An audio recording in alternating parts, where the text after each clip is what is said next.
American voters are in a bind. They have a big decision to make come November 8th, but they have trust issues.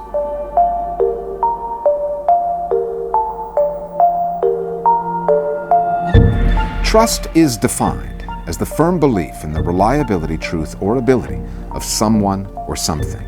And Americans' trust issues are not just about who's on top of the ticket, the nominees for the White House. There are hundreds of candidates for Congress, all seeking to win their trust so they can get their votes. And there's a third part to this equation, the middleman, the messengers, the news media. Americans also have trust issues there. Here's the scary part. Most Americans get their political news from sources that most of them don't even trust. Take a look at the ratings figures from the first presidential debate, September 26th. More than 80 million people tuned in, the vast majority of them watching on privately owned corporate news outlets, conventional channels NBC, ABC, and CBS, along with the 24-hour networks, Fox News, CNN, and MSNBC. Bringing up the rear, in terms of ratings, the publicly owned PBS television.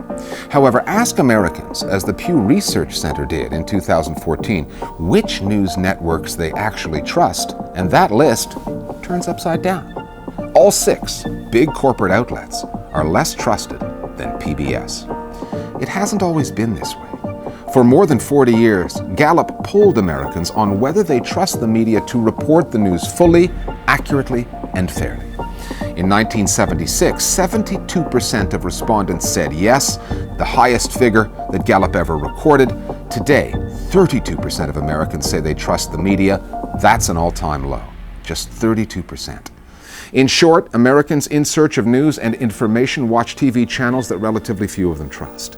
And the choice that they've been left with in this presidential election is between 2 candidates who, given the amount of airtime they've received from the networks, seem to be much more popular with broadcasters than they are with voters.